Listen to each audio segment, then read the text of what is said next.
Roll shawarma, plate shawarma ಅಂತೆಲ್ಲ ನೀವು try ಮಾಡಿರ್ಬೋದು. ಬಕೆಟ್ ಶವರ್ಮಾ ಅಂತ ಟ್ರೈ ಮಾಡಿ ನೋಡಿದ್ದೀರಾ? ಹಲೋ ಫ್ರೆಂಡ್ಸ್, ಅಸ್ಸಲಾಮು ಅಲೈಕುಮ್, ಎಲ್ರಿಗೂ ನಮಸ್ಕಾರ. Welcome to my YouTube channel. ಇವತ್ತು ನಾನು ಬಕೆಟ್ ಶವರ್ಮಾ ಯಾವ ಥರ ಮಾಡೋದು ಅಂತ ತೋರಿಸ್ತಾ ಇದ್ದೇನೆ ಈಸಿಯಾಗಿ. So plate shawarma, roll shawarma ಎಲ್ಲ ಕೇಳಿರ್ಬೋದು. ಇವತ್ತು ನಾನು ಬಕೆಟ್ ಶವರ್ಮಾ ಮಾಡಿ ತೋರಿಸ್ತಾ ಇದ್ದೇನೆ. ಫಸ್ಟಿಗೆ ಸ್ವಲ್ಪ ಮೈದಾ ತೆಗೆದು ಅದಕ್ಕೆ ಉಪ್ಪು ಹಾಕಿ ನೀರನ್ನು ಹಾಕಿ ನಾರ್ಮಲ್ ನಾವು ಚಪಾತಿಗೆಲ್ಲ ಯಾವ ಥರ ರೆಡಿ ಮಾಡ್ತೇವೆ ಅದೇ ಥರ ಹಿಟ್ಟನ್ನು ಕಲಸಿ ರೆಡಿ ಮಾಡಿಡಬೇಕು. ಚಪಾತಿಗೆ ಯಾವ ಹದಕ್ಕೆ ನಾವು ಮಾಡ್ತೇವೆ ನೋಡಿ ಅದೇ ಹದಕ್ಕೆ ಮಾಡಿ ಸ್ವಲ್ಪ ಒಂದು 10 to 15 ಮಿನಿಟ್ಸ್ ಬಿಫೋರ್ ನಾವು ಮಾಡಿಟ್ರೆ ನಮ್ಮ ಬ್ಯಾಟರ್ ಇಲ್ಲಿ ಸಾಫ್ಟಾಗಿ ಸಿಗುತ್ತೆ. ನಾನು ಜಾಸ್ತಿ ಏನು ಹಿಟ್ಟು ತೆಗಿಲಿಲ್ಲ, ಸ್ವಲ್ಪ ನಮಗೆ ಎಷ್ಟು ಬೇಕು ಅಷ್ಟು ಮಾತ್ರ ಹಿಟ್ಟನ್ನು ಕಲಸಿ ರೆಡಿ ಮಾಡಿಟ್ಟಿದ್ದೇನೆ. ಈಗ ಚಿಕನನ್ನು ರೆಡಿ ಮಾಡುವ. ಬಾನ್ಲೆಸ್ ಚಿಕನನ್ನು ವಾಶ್ ಮಾಡಿ ಸಣ್ಣ ಸಣ್ಣ ಪೀಸಸ್ ಥರ ಮಾಡಿ ಅದಕ್ಕೆ ಮ್ಯಾರಿನೇಷನ್ ಮಾಡಬೇಕು. ಬಾನ್ಲೆಸ್ ಆದರೆ ತುಂಬ ಒಳ್ಳೆಯದು.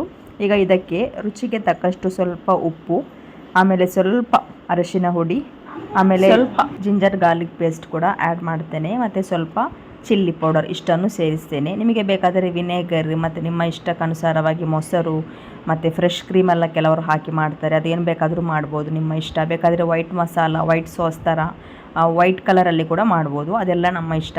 ಈಗ ಇದನ್ನು ಮ್ಯಾರಿನೇಷನ್ ಮಾಡಲಿಕ್ಕೋಸ್ಕರ ಒಂದು ಹಾಫ್ ಆನ್ ಅವರ್ ಪಕ್ಕದಲ್ಲಿಡುವ. ಅಷ್ಟರ ಹೊತ್ತಿಗೆ ನಾವು ಮಯೋನೀಸ್ ರೆಡಿ ಮಾಡುವ. ಕೆಲವರು ಮಯೋನೀಸಿಗೆ ಬೇಯಿಸಿದ ಮೊಟ್ಟೆ ಹಾಕಿ ಮಾಡ್ತಾರೆ, ಕೆಲವರು ಹಾಲು ಹಾಕಿ ಮಾಡ್ತಾರೆ, ಹಾಗೆ ಕೆಲವರು ವಿಧ ವಿಧದ ಬೇರೆ ಬೇರೆ ಟೈಪಲ್ಲಿ ಮಯೋನೀಸ್ ಕೂಡ ಮಾಡ್ತಾರೆ. ಚಿಲ್ಲಿ ಫ್ಲೇಕ್ಸ್ ಹಾಕಿ ಮಾಡ್ತಾರೆ, ಚಿಲ್ಲಿ ಪೌಡರ್ ಹಾಕಿ ಮಾಡ್ತಾರೆ, ಅದೆಲ್ಲ ನಿಮ್ಮ ಇಷ್ಟ. ನಿಮ್ಮ ಇಷ್ಟಕ್ಕೆ ಅನುಸಾರವಾಗಿ ಇದನ್ನೆಲ್ಲ ನೀವು ಏನು ಮಾಡ್ಬೋದು, ಬೇಕಾದ ಹಾಗೆ ಮಾಡ್ಬೋದು. ಈಗ ನಮ್ಮದು ಮಯೋನೀಸ್ ಇಲ್ಲಿ ರೆಡಿ ಆಯಿತು. ಈಗ ಚಿಕನನ್ನು ಫ್ರೈ ಮಾಡಿ ತೆಗಿಬೇಕು. ಒಂದು ಪ್ಯಾನ್ ಇಟ್ಟು ಸ್ವಲ್ಪ ಆಯಿಲ್ ಹಾಕಿ ನಾವು ಮ್ಯಾರಿನೇಷನ್ ಮಾಡಿಟ್ಟಿದ್ದಂತಹ ಚಿಕನ್ ಏನಿತ್ತಲ್ವ ಅದನ್ನು 1 by 1 ಆಗಿ ಹಾಕಿ ರೋಸ್ಟ್ ಥರ ಲೈಟ್ ನಾವು ಕಬಾಬೆಲ್ಲ ಮಾಡ್ತೇವಲ್ಲ ಅದೇ ಥರ ಮಾಡಿ ಬೇಯಿಸಿ ತೆಗಿಬೇಕು. ಈಗ ನಮ್ಮದು ಚಿಕನ್ ರೆಡಿ ಆಯಿತು. ಇದಕ್ಕೆ ಬೇಕಾಗುವಂತಹ ಮಸಾಲ ರೆಡಿ ಮಾಡುವ. ಕ್ಯಾಬೇಜನ್ನು ಸಣ್ಣ ಸಣ್ಣ ಪೀಸಸ್ ಥರ ನೀವು ಗ್ರೇಟ್ ಕೂಡ ಮಾಡ್ಬೋದು, ಈ ಥರ ಕತ್ತಿಯಲ್ಲಿ ಕಟ್ ಕೂಡ ಮಾಡ್ಬೋದು, ಅದು ಕೂಡ ನಿಮ್ಮ ಇಷ್ಟ. ಕೆಲವರು ಉದ್ದಕ್ಕೆ ಕಟ್ ಮಾಡ್ತಾರೆ, ಹಾಗೆ ಕೂಡ ಮಾಡ್ಬೋದು. ಒಂದು ಸ್ವಲ್ಪ ಆನಿಯನ್, ಆಮೇಲೆ ಸ್ವಲ್ಪ ಟೊಮ್ಯಾಟೋಸ್, ಅದೆಲ್ಲ ನಿಮ್ಮ ಇಷ್ಟಕ್ಕೆ ಅನುಸಾರವಾಗಿ ನೀವು ಆ್ಯಡ್ ಮಾಡ್ಬೋದು. ಸ್ವಲ್ಪ ಕೊತ್ತಂಬರಿ ಸೊಪ್ಪು, ನಿಮಗೆ ಬೇಕಾದರೆ ಇದಕ್ಕೆ ಕ್ಯಾಪ್ಸಿಕಮ್, ಕ್ಯಾರೆಟ್, ಅದು ಇದು ಎಲ್ಲ ನಿಮಗೇನೆಲ್ಲ ಇಷ್ಟ ಇರುತ್ತಲ್ಲ ಅದನ್ನೆಲ್ಲ ಸೇರಿಸ್ಬೋದು. ಈಗ ನಾನು ಇಲ್ಲಿ ಫ್ರೈ ಮಾಡಿಟ್ಟಿದ್ದಂತಹ ಚಿಕನ್ ಏನಿದೆ ಅದನ್ನು ಕೂಡ ಸೇರಿಸಿ ಮಯೋನೀಸ್ ಸ್ವಲ್ಪ ಹಾಕಿ ಮಿಕ್ಸ್ ಮಾಡ್ತೇನೆ. ಮಸಾಲ ಇಲ್ಲಿ ರೆಡಿ ಆಯಿತು. ಈಗ ಇದರ ಹೊರಗಡೆ ನಾವು ಯೂಸ್ ಮಾಡುವಂತಹ ಬಕೆಟ್ ರೆಡಿ ಮಾಡುವ. ಈಗ ನಾವು ಯಾವ ಥರ ಇದನ್ನು ರೆಡಿ ಮಾಡಬೇಕಂದ್ರೆ ಸಣ್ಣ ಸಣ್ಣ ಚಪಾತಿ ಥರ ರೆಡಿ ಮಾಡಬೇಕು. ಸ್ಮಾಲ್ ಆಗಿ ರೆಡಿ ಮಾಡಿ 1 by 1 ಆಗಿ ಇಡಬೇಕು. ಈಗ ಈ ಥರದ್ದೊಂದು ಮುಚ್ಚಳವನ್ನು ತೆಗೆದು ಅದನ್ನು ರೌಂಡ್ ಶೇಪ್ಗೆ ನಾವು ಕತ್ತರಿಸಿ ತೆಗಿಬೇಕು. ನೋಡಿ, ಈ ಥರ ಮಿಡಲಲ್ಲಿ ಇಟ್ಟು ಒತ್ತಿದರೆ ರೌಂಡ್ ಶೇಪಿಗೆ ಅದು ಬರ್ತದೆ. ಈಗ ಎಲ್ಲವನ್ನು ಕೂಡ ರೌಂಡ್ ಶೇಪ್ ಮಾಡಿ ತೆಗೆದು ಈ ಥರದ್ದೊಂದು ಲೋಟ ತೆಗಿಬೇಕು. ಲೋಟದ ಅಡಿಗೆ ಸ್ವಲ್ಪ ಆಯಿಲನ್ನು ಸ್ಪ್ರೆಡ್ ಮಾಡಿ ಅದರ ಮೇಲೆ ನಾವು ಈ ಲಟ್ಟಿಸಿಟ್ಟಿದ್ದಂತಹ ಚಪಾತಿ ಟೈಪ್ ಇದೆ ನೋಡಿ ಅದನ್ನು ಈ ಥರ ಇಟ್ಟು ಆಯಿಲಲ್ಲಿ ಫ್ರೈ ಮಾಡ್ಬೋದು. Very easy, very simple. ನೋಡಲಿಕ್ಕೆ ಕೂಡ ಸ್ವಲ್ಪ ಯುನೀಕಾಗಿ ಡಿಫ್ರೆಂಟಾಗಿ ಮಕ್ಕಳಿಗೆಲ್ಲ ಇಷ್ಟ ಆಗುತ್ತೆ, ಖುಷಿ ಆಗುತ್ತೆ.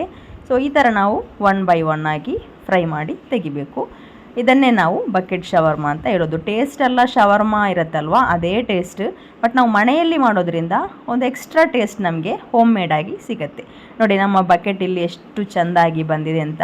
ಈಗ ಬಕೆಟನ್ನೆಲ್ಲ 1 by 1 ಆಗಿ ಈ ಥರ ಫ್ರೈ ಮಾಡಿ ತೆಗೆಯುವ. ನಿಮಗೆ ಬೇಕಾದರೆ ಸ್ವಲ್ಪ ದೊಡ್ಡದು ಬೇಕಾದರೆ ದೊಡ್ಡದು ಮಾಡ್ಬೋದು, ಸಣ್ಣದು ಬೇಕಾದರೆ ಸಣ್ಣದು ಮಾಡ್ಬೋದು, ಅದೆಲ್ಲ ನಿಮ್ಮ ಇಷ್ಟ. ಈಗ ಇಲ್ಲಿ ಬಕೆಟ್ ಸಣ್ಣ ಸಣ್ಣದಾಗಿ ರೆಡಿಯಾಗಿದೆ, ಸಣ್ಣ ಸಣ್ಣ ಪಾಟ್ ಥರ ರೆಡಿಯಾಗಿದೆ.